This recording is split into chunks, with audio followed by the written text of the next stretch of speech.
Regular. Good afternoon. It's Tuesday, February 18th. Back at House Transportation Committee again, and we're getting to have one of our becoming a regular guest. Ashley Atkins is back in the chair. We are working on our T-bill to the 2026 transportation program, and I will certainly hand it off. I guess you'll walk us through and introduce guests or whatnot from there, or not. It's yours for now. Sounds good. So my name is Ashley Atkins. I'm the Deputy Director of District Maintenance and Fleet Division within Vermont Agency of Transportation. With me co-presenting is Sean Atkins. It's not spelled the same. He has a D, I have a T. But Town of St. Albans, he is the town manager. So I have a quick presentation to go over, and then I'll turn the floor over to Sean.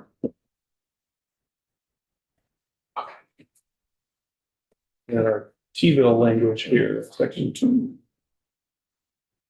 Page 3.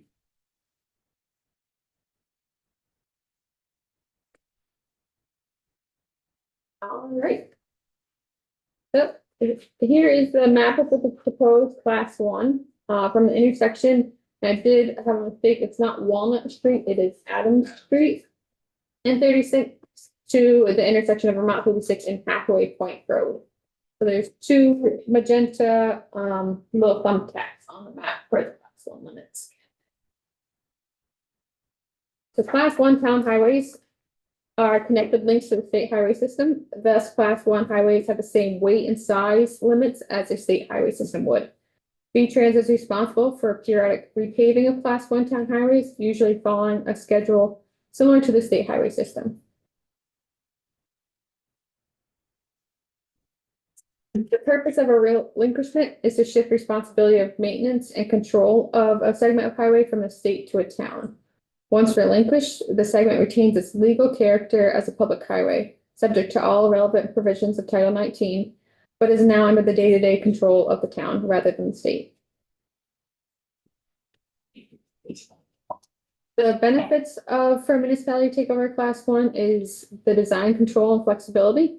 So reclassification would provide municipalities with a greater autonomy for many street design features, including the following: posted speed limits, crosswalk locations, traffic signal installations, placement of road and wayfinding signs, travel lane widths, shoulder widths, on-street parking, street tree planting, median islands, and bulb outs, along with speed management, access management, and utilities in the right-of-way.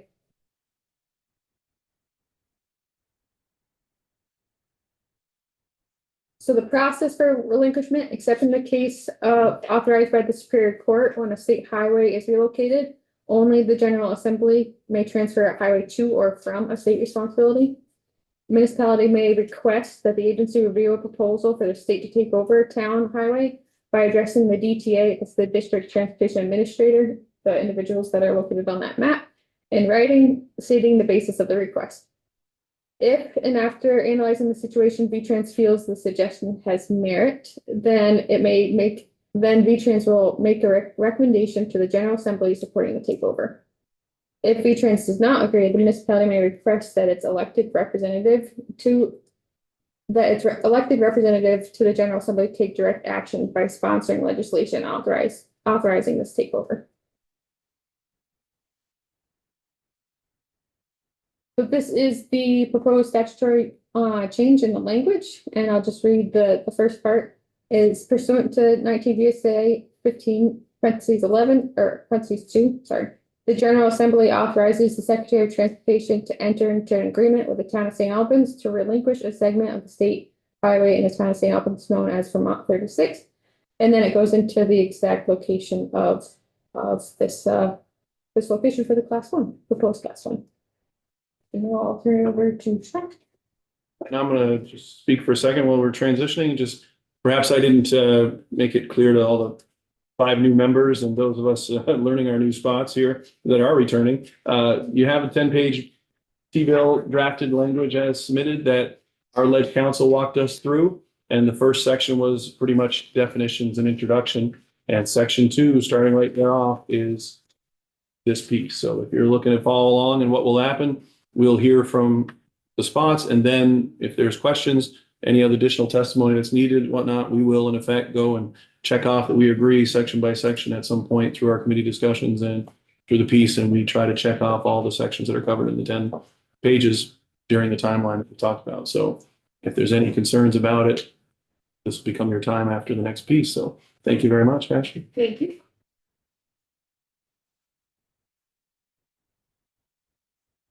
Hello, for having me.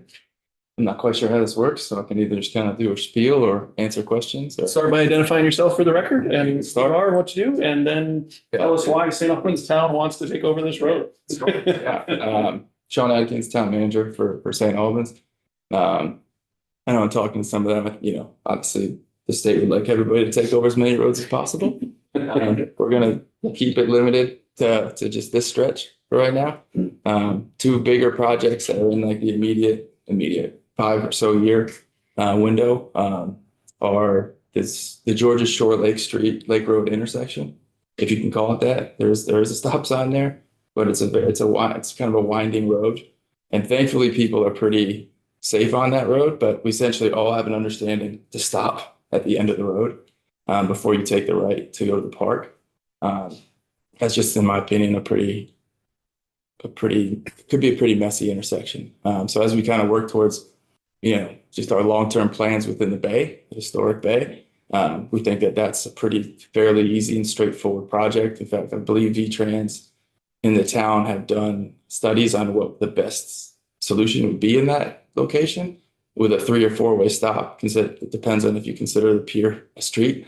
But anyway, that's the first kind of project that we can address probably this year if we were to be relinquished, you know, control over the stretch. The other big one is the kind of the biggest fish is the water sewer extension project coming down from the city. That's obviously a whole lot. It's a heavy hand.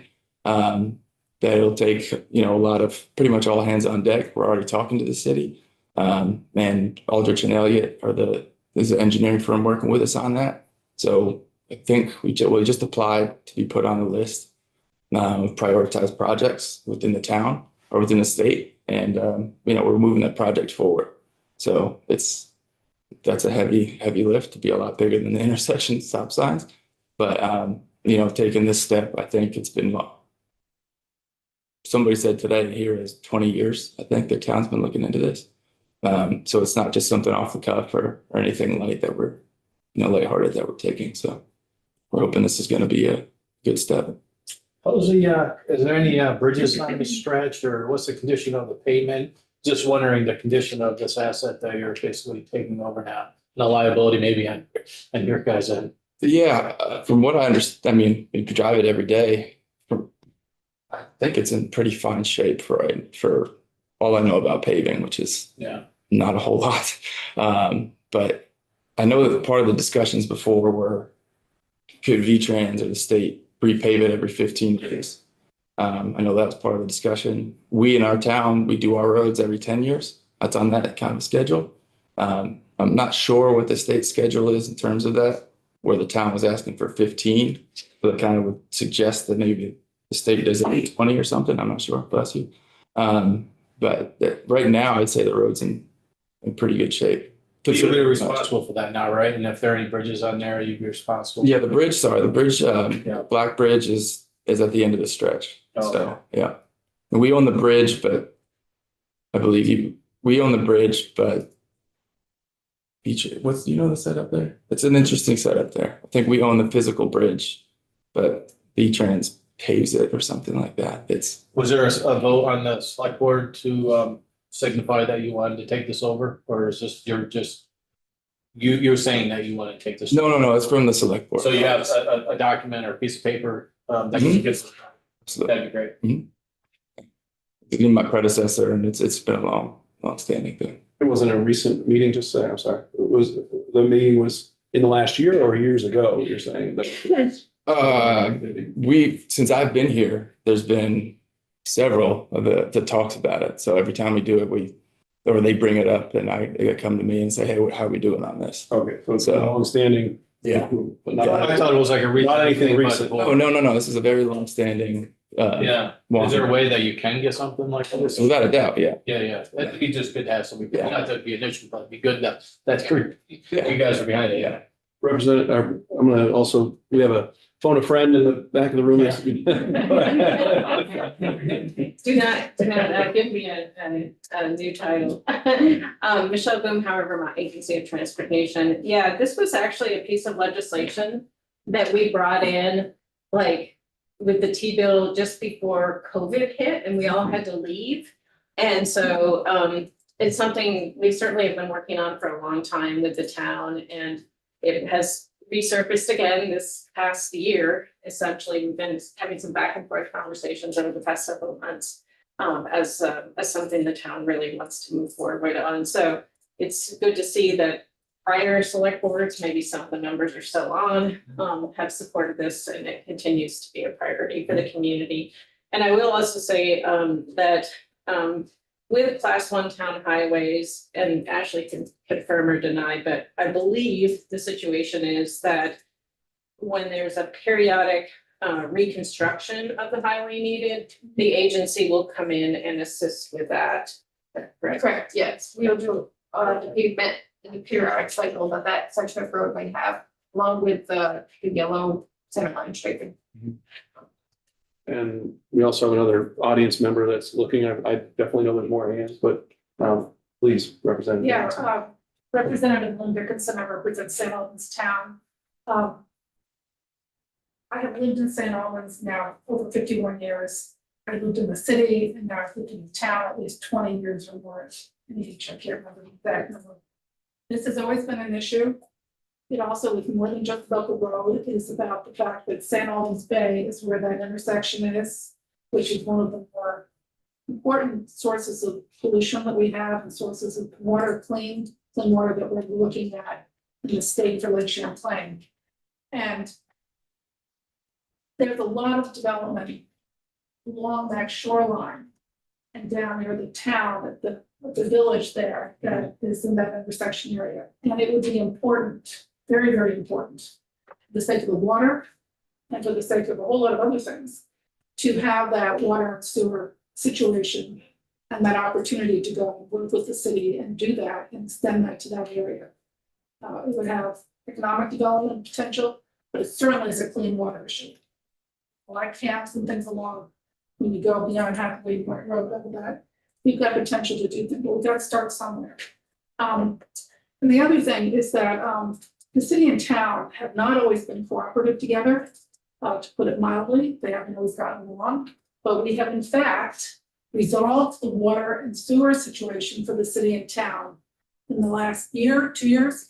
And it's really been a major, this is something that's been going on since 1979. So it's been a major cooperative effort to go and figure out how to do this, how to even up the charges that we give to all city and town residents, and extensions and new hookups. So it's a major opportunity to take advantage of this cooperation and continue that on down to the lake. Thank you. Representative Burke? Yeah, so are you taking on more money, more responsibility, financial responsibility by doing this? But are there other things you want to do with the road, like change speed limits, bike lanes, anything like that? Or is just mostly has to do with the water and sewer infrastructure? Mostly, yeah, just the infrastructure. We have no plans to really change anything else, substantially on that front. It's largely because of the intersection and because of the water sewer. And the state wouldn't do that. You would have to do it, so you may as well own the road, right? Is that sort of the way? Yeah, that's my understanding. Okay. All set. Representative Pouch? Yeah, Representative- thanks for this. I'm very curious about this. In Heinsberg, we probably consider taking over 116 that comes through. We had the planning commission come in, CCRPC, and gave us a big overview. And while there were advantages, we could install crosswalks and things like that. There were some significant disadvantages, like how much streetlights cost, and that we would then be forever, responsible for that. We would have to add that plowing to us, because even though V-Trans would be driving through there, they would lift their plows up and continue. While there's some advantages, we found some significant disadvantages as far as cost goes. And it seems like you'd still be able to work with V-Trans to improve that intersection to make it safe or better. And are you saying V-Trans won't allow you to bring your sewer system in? You can. I'd like to think not, but yeah. Right. Yeah, but no. Right, so I'm not sure what advantage owning the road has, other than small improvements that you can make. I actually look at it as more of a long-term thing in terms of we can get some other things. And no, there's no disrespect to people, of course, like that. Just in terms of the process, I think we can get ahead of a few things that we see as something we want to do, in the next, in the near future. That sets us up better for the long term. So having the freedom to make those changes, I know we went to add some street trees, and that took, I don't know, 4 years, 5 years. to get that street tree. Everything takes one. So I totally get that. Yeah. But as far as the financial piece, it was too much to overcome for at least us. And I'm surprised that including a bridge, and the long-term costs seem to be worth it. You're okay. So I came into this I've been here about 2 years now. I had to learn what you're talking about too. Is like, why would we take a road over? Just kind of, we put in steps for private roads to take over private roads. We put steps in to make that longer. It's already since I've been here because of what you're saying, the cost and how it's built. We feel the biggest cost is actually probably paving of it. So if that is, still being bared by the state, the plow, it's an arterial road. So it's like the guys lift up the plows to do their route anyway. It's just under 3 miles of a stretch. That cost, from my view, is mostly just the DPW salary, something like that.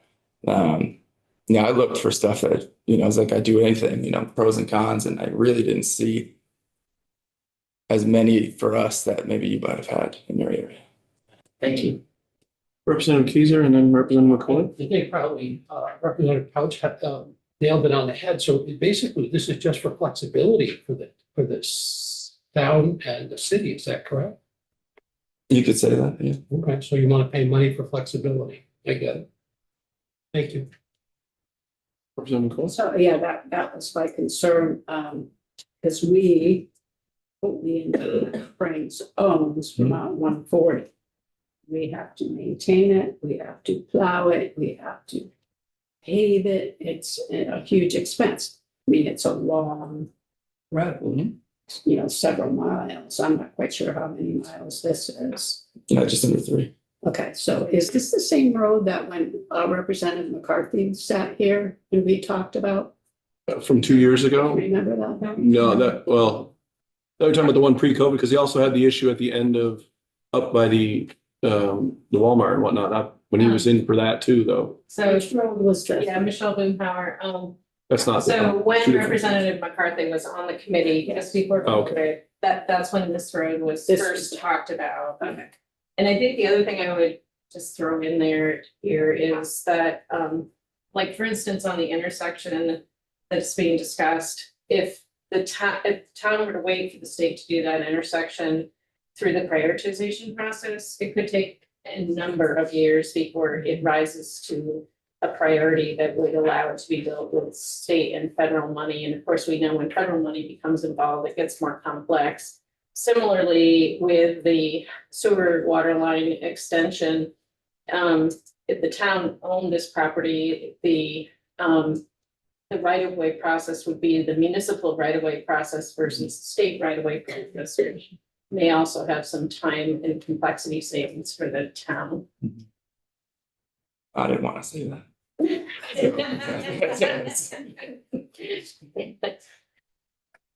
There's a number of things I was thinking about saying, like the fact that it's one of the more popular creamy stands right on that intersection. Or if you'd like to tip your hand on what may or may not be happening with the pier that goes out the other side, whether you consider that a you mentioned it, so the four-way, whether you consider it a four-way intersection or you consider it a three-way intersection. I consider it three-way, but You don't have plans to open up that pier to more traffic, there are plans. yeah, I think standing up it doesn't look great right now, but whoever built that deserves some brownie points. Yeah. Since you're there, whatever happened to the property around the corner with the salt, what used to be agency transportation? DPW? Or that was your old? Yeah. Oh, okay. Assuming it's the property you're talking about. It's right next to our new town hall. Yeah. Okay, is that still, We're meeting with the planning commission tomorrow, actually, select board, do a mutual meeting to talk just about that. to be fair, the start of this road they're discussing is less than a mile from our business. So I'm pretty familiar with the area that they're talking about and the development through, and it goes into the park, and that's improved dramatically in the last 10 years or more. It's been a long-term scenario, but there's obviously a pretty significant concern about the cost of keeping up. And although there's only the one bridge at the end, there's multiple culverts that get from where we work to where this premium stand is. So yeah. Yeah. it's not a small undertaking if something goes wrong. Yeah. Was there there were a number of hands that I think we got around to all, not quite yet, but Representative White, please. Thank you. Yeah, I just want to make sure I'm understanding. So, you are wanting to take over 2.8 miles of road in St. Albans, which will give you flexibility for signage. You want to change the traffic flow, as well as own some property to put in some public infrastructure. And in terms of costs, paving will continue to be managed by V-Trans, even though it will be owned by the city of St. Albans. And I'm sorry, the town of St. Albans. Hold on. It says right here, the city. And if there are culvert issues, that will be on the town, not V-Trans as well, in terms of costs associated with having to replace culverts. And you said that a bridge is not part of this. It goes right up to the bridge. Goes right up to the bridge. Yeah, I believe that's what the language says. And just to clarify, so the pavement would be within the cycle of state projects. And so if the city is gonna be paving from Route 36, it'd be also including that class 1 segment if it was on that rotation. I understand. And is that a typical scenario that a town can take over a piece of highway or road, but V-Trans is willing to continue to pave it per their normal schedule? For a class 1 town highway. It's pretty specific to that. Okay. Thank you. Representative Township. Just some clarifying, so if this happens or when it does happen elsewhere, is the property then not state right away? It's then town right away. So it's really a transfer of property too. That's correct. So anybody who has to deal with that property or any project associated with the property, it's the town responsibility to do that. Okay. Anybody got anything else? Well, thank you very much for coming in. Thank you for the time. And we appreciate the testimony. Thank you both very much. If the committee asks for that letter, I'm gathering it was really simple to get from the select board. I'm guessing Representative Corcoran stepped out, but he had brought it up. Knowing his history with towns, I suspect a very short letter might be very helpful. That's fine. Well, thank you very much for making the trip. Thank you, Representative Dickinson, for joining us. Thanks, Mr. Chairman. And we're gonna transition over to another frequent flyer here in the committee. Moving on to the next section of T-bill language in section 3 on page 4. And we're a little ahead of schedule. How unusual for us. So, Jared, we'll welcome you up as we move into the next section of the T-bill, and take your time. You're 5 minutes ahead. So I will try to expand on that.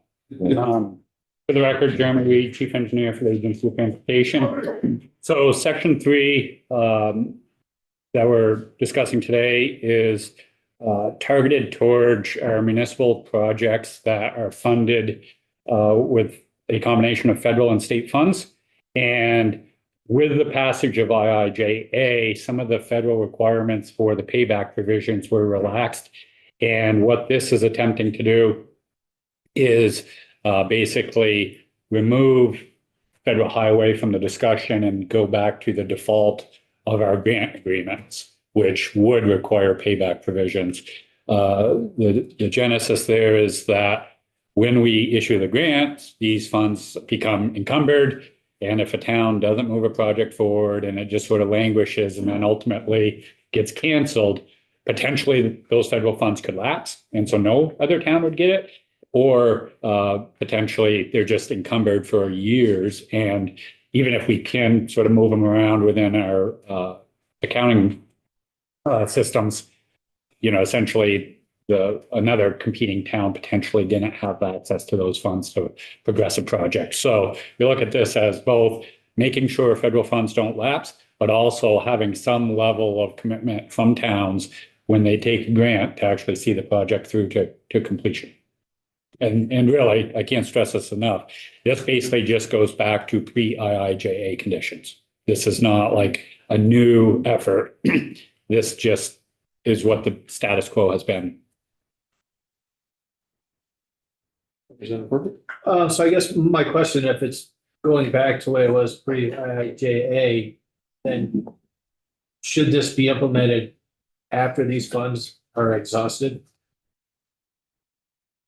To mix things up, because Yeah. we're still in that time without IIJA, so you're gonna let some people off, and then now so should we just wait until the end of the 5-year bill and say, all right, this is the way it's gonna be? Sure. So I guess there's two competing thoughts there. One is our underlying objective, which is to make sure the funds get spent and appropriated or obligated. Two, I guess an argument could be made too that once IIJ lapses, we don't know what funds are available. So by not having these payback provisions, we could actually be taking money off the table, right? So if the next federal reauthorization doesn't fund these programs to the same level, we sort of missed an opportunity by not fully obligating these funds. So I think our underlying concern is the objective of, you know, the program to get projects built, regardless of. These towns, like I said, that haven't had to pay back because we haven't had this in effect. I'm just wondering if some towns have gotten through this, then now we're saying, all right, no more handouts. Yeah. I'm just trying to understand. What we've been trying to do is rely on either what federal highway is requiring now or what the grant agreement says. Now, we're not being overly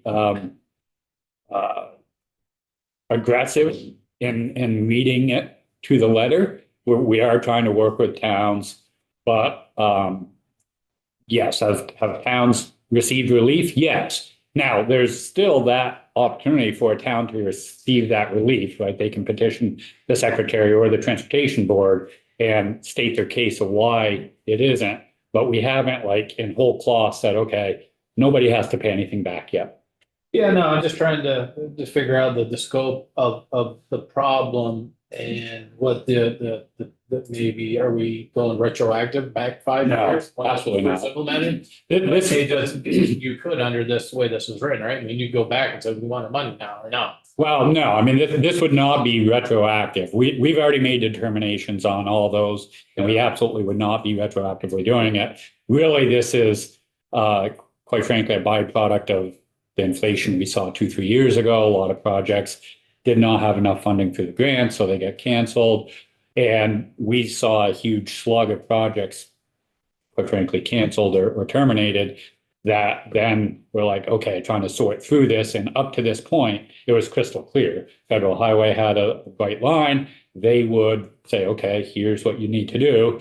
And there was no sort of ambiguity there. With IIJA, now it's introduced some ambiguity because The statute is different than our grants, right? The grants say you shall, and the statute says you shall when federal highway says so. I understand, I don't know if there's just gonna be confusion or not, but anyways, those are my questions. I just- I'm glad you had some. Is there Representative Coyle? a reason not to put it in? No, I don't think there's not the reason in, just the fact that I was just wondering, like, if some towns have gotten away with it, we're still, we're on the back nine of the IIJ, was there 2 more years of it?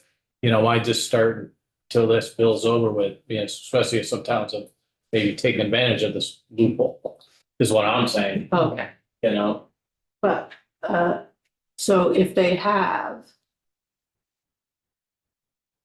But has the project already gone through? Well, no, the whole point, it hasn't gone through, they haven't expended it. So if it hasn't gone through, you're saying if there's money left over, they can. They have money left over, probably money they maybe spent on scope, they probably just spent some money and then just probably hasn't gone. And then- I mean, we even had a project that started construction. There were some change orders, Yeah. and then they pulled the plug. Now, we're working with that town, but, we've had, I'll just throw a ballpark number out here, over 24 projects canceled at various stages of development recently. And we're just trying to sort of reset the expectations of pre-IIJA, that when you commit to a project, you got to commit and not just sort of work your way through scoping, design, and then just, even right away, we bought right away with these funds and then never built the project. Right.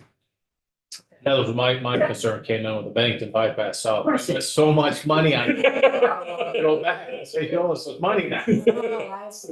Yeah, this will. Personal. This will absolutely not be retroactive. It is strictly, anything moving forward.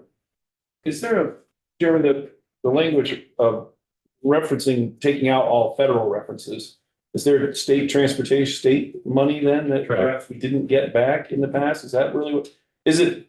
And maybe you guys already said this, but maybe I just reading it the way the language is, that you lost state money that you didn't get back and they didn't have to pay it back because it doesn't say federal.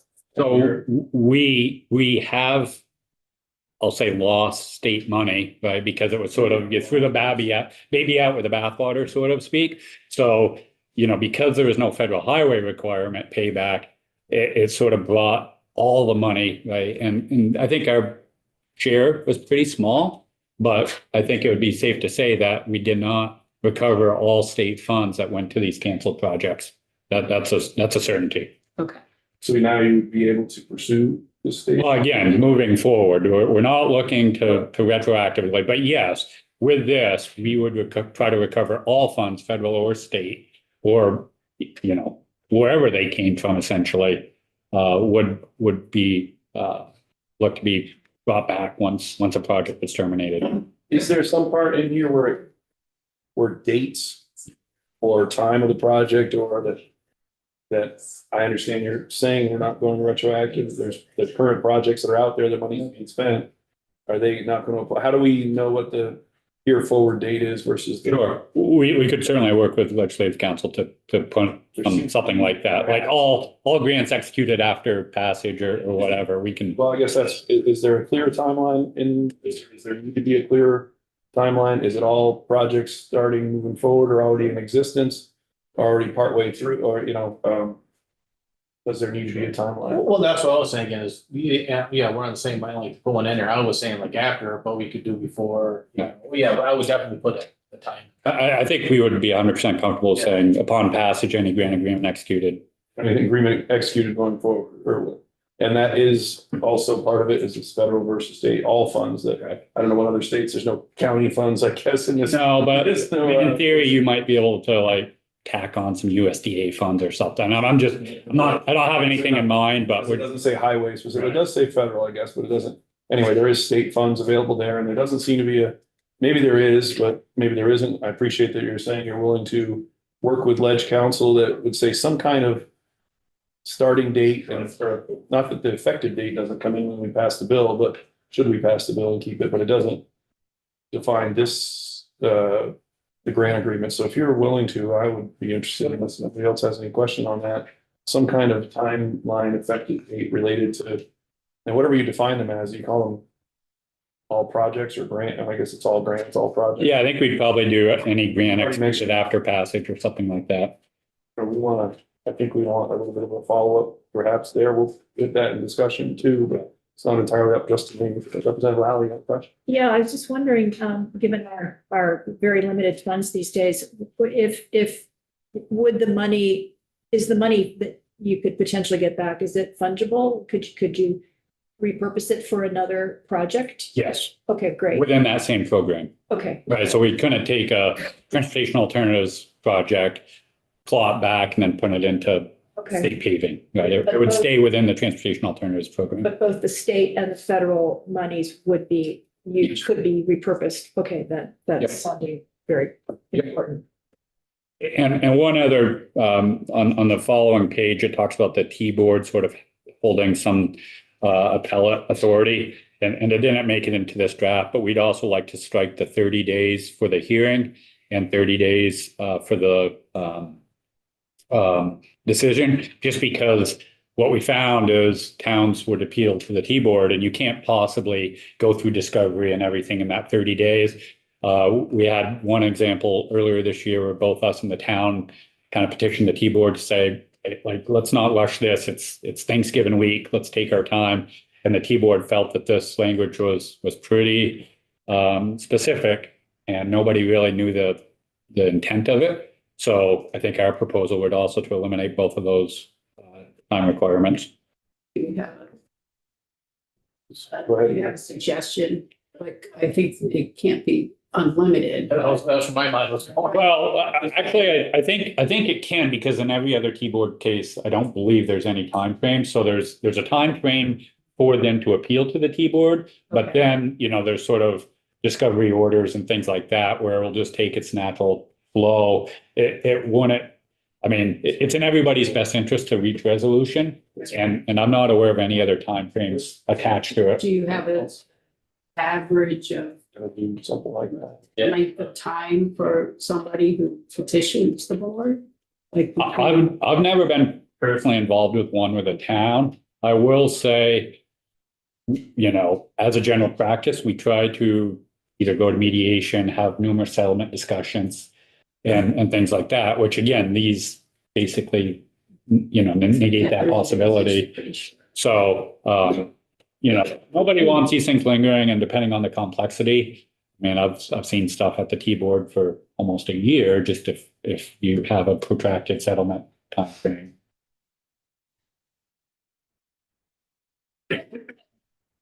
So did I understand you then, Jeremy, you're going to go back to legislative council Yes. both on what we just talked about and on this? Yes. On these dates and whatnot, so we'll just hold this section open for now, but let's make sure we've been through the whole piece. I'm sorry, oh, I thought they had the audience.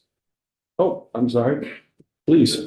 My name is Tom Kennedy. I'm Director of Community Development at the Montesquieu Regional Commission. As V-Trans knows, we've been advocating that they don't have this payback provision. Many times for communities, there's extenuating circumstances where you get through scoping or even preliminary engineering and you have to pull the plug, and they feel as though they're being penalized for it. The reference to federal highway is in the past, but we've been in front of you for many, many years. We've been using that since federal highway doesn't ask for a payback provision, why is the state of Vermont asking for it? So it's not quite so cut and dry, and it can be fairly complex. If there could be some extenuating circumstances where a town is relieved of having that payback provision, it could be helpful. I know personally we ran into one where we couldn't get we couldn't get an easement for construction. The two landowners just wouldn't do it. We tried for years and years and years. There's a whole system to do it, and the town, inflation came around, the town just pulled the plug. And they're gonna end up paying it back. So the payback is still there. The payback has always been in existence for projects. So that's always been. Just to let you know, we're, we're hearing from their point, but we are gonna have the RPCs in. Okay, they asked me to come because they.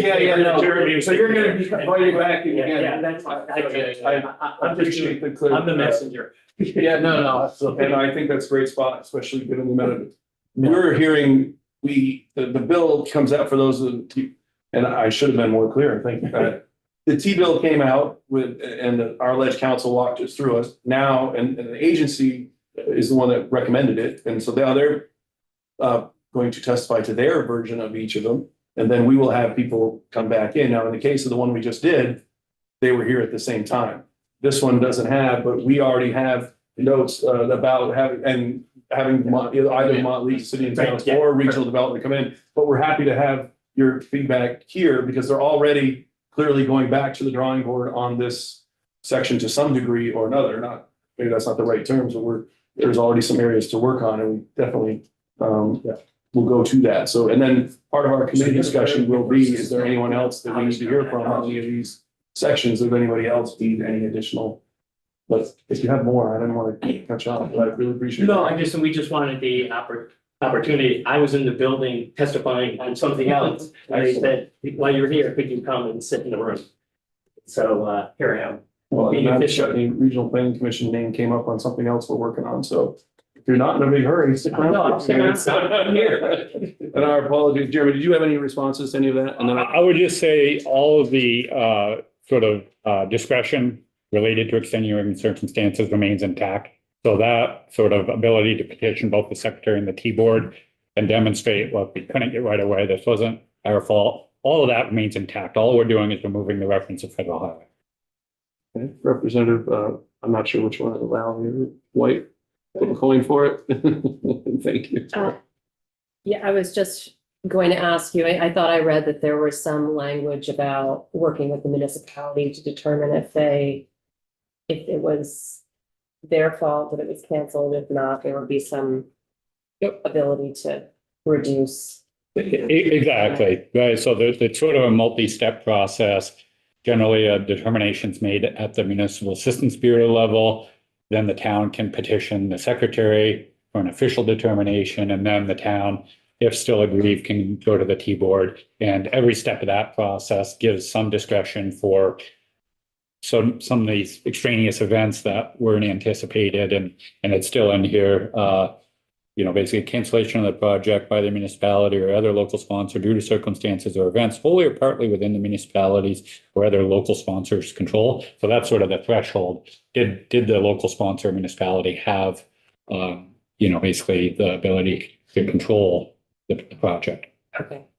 And again, the reason for this is you're seeing more projects canceled kind of partway or after the scoping, and just it's a waste of agency resources and labor and et cetera. Yeah, I think we saw an uptick with inflation, in the early phases of IIJA, but also the bigger deal is within IIJA, Federal Highway backed off from the repayment provisions. So we sort of had contradictory language, right? The statute was dependent on Federal Highway, whereas our grant agreements weren't. And so there was this, bit of a contradiction in that. We were saying, well, yeah, Federal Highway doesn't, but we still intend to move these projects forward. So that's really all we're trying to reconcile. Yeah. Thank you. Representative Louder? Oh, yeah. Well, I'm just kind of wondering, we have, kind of a real life situation in my town where, a project that was approved, scoped, et cetera, under the VPSP2, we'd like to do something different now. Mhm. And so, which I think will be better. It's more in alignment with, current thinking on the Vermont state standards, complete streets and so on. But I'm just kind of wondering about the investment that had been made up until that point, in a sort of older, maybe more outmoded approach. Would the town be potentially on the hook for that? Or is that an example of one of these things where you could say, times have changed and it's in everybody's best interest to. It sort of depends. I am, and I don't know if this is the one you're referring to, but I am aware of a town that basically wanted to take one project and then transfer the money to an entirely different project. And it wasn't even clear what that other project was. And we said, no, you can't do that, right? This was a competitive grant. You selected this project. I don't think that one went through VPSP two, so I don't think we're talking about the same thing. But I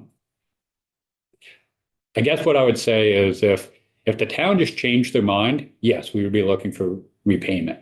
If there was some fundamental change that couldn't have been reasonably anticipated, that's where we would try to work with the town and say, okay, we get it. You know, external factors have been at play here. Any sort of reasonable due diligence wouldn't have prevented this. Fair enough. And generally we would either then pass or try to do some sort of a settlement.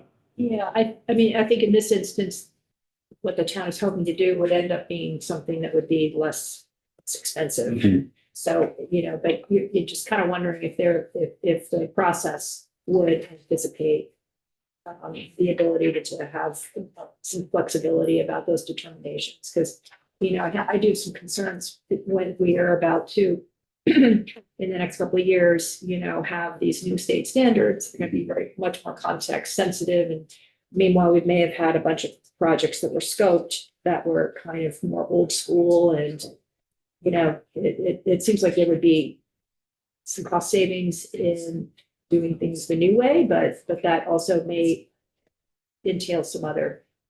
Well, and I think that a distinction is made too, but needs to be made too between canceling a project altogether and slightly altering the intent or the objective or the sort of final product, right?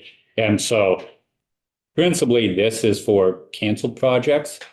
To some extent, we do give out scoping grants where obviously you don't have to pay a scoping grant back if you don't build a project, because that's the whole point of the scoping grant, to just sort of vet that. And if you do progress through design and you're like wanting to make some discretionary design detail changes, I think that's one thing. This is really targeting those projects where we're like, okay, we're not doing anything, we're walking away entirely. Okay, thanks. I think that helps me understand the distinction. Thanks very much. Anybody else on this particular piece? So I think we'll recognize that we have a number of to-dos out of this in terms of timeline, language, the appeal portion, and other concerns. And we as a committee will hear from at least one other, if not a couple of other spots on it. So we just have a little bit more work to do on this section. Is that about cover it all? For now, anyway, there'll be next steps on it. It's I guess that's the process. So I guess, Jeremy, you're staying in the seat, or you're inviting someone else with you? No, I think I'm staying in You're the staying in seat. the seat, and we're moving up to sections 7 and 8 are on page 9 and 10. The agency's presenting on the sections 7 and 8 that they proposed for the T-bill. So if we're good to move to the next spot, everybody, we're up on section 7 and 8. So this is just an effort, and we did work with the T-board to wordsmith the language, just to try to bring the language into current practice, basically, as much as anything else. And so essentially, we're just basically saying, what the T-board's authority is, and not applying it to bids or competitive negotiation process. So again, just clarifying what the current practice is. No real change in practice, but I'll certainly offer input from the T-board.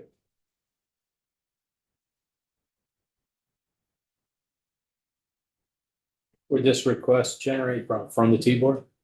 I think it started with our legal section, and I don't know that there was a precipitating event. I think it was just like, wow, that's a little bit ambiguous. Maybe we want to clean that up.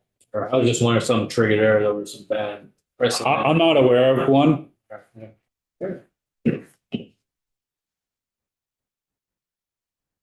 Anybody have any concerns on this piece? Well, that was a lot quicker than the other. That's where we're at with our agenda then, unless, anybody else wanted to comment on it. Rachel wanted to comment on it or not, or I just saw, I'm looking at the agenda, the name was on here, that's why I'm saying.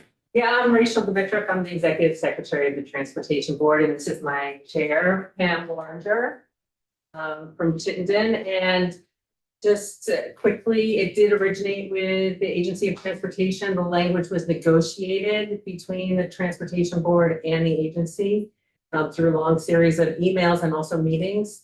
And the board has no objection to clarifying that the competitive bidding process be exempted from the jurisdiction of the Transportation Board. It's a complicated procedure and often requires very quick movement. And that's why the courts are perhaps better equipped to deal with those so that you can get a preliminary injunction or not get a preliminary injunction, those types of things. Whereas the Transportation Board is more focused on the quasi judicial functions, having a hearing where there's been discovery and there's been motions and those types of things, but the bid in the competitive bidding process is not particularly suited for that type of process.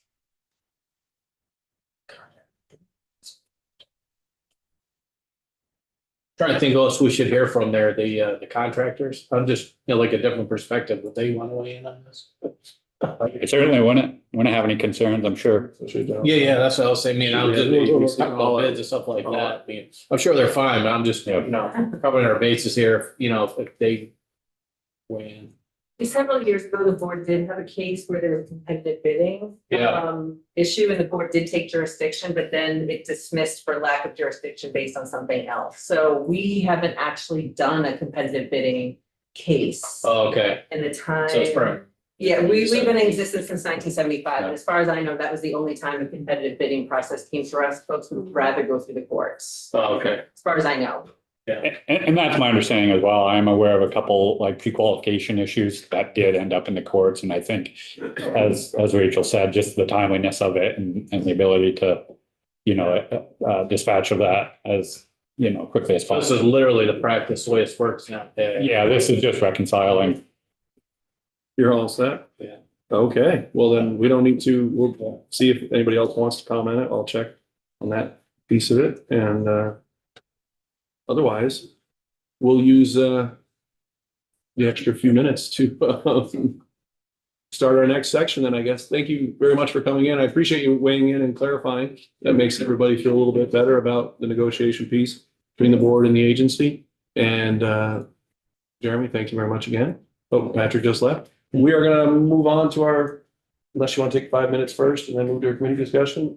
So do that. We're going to adjourn but we'll come back by 3:15.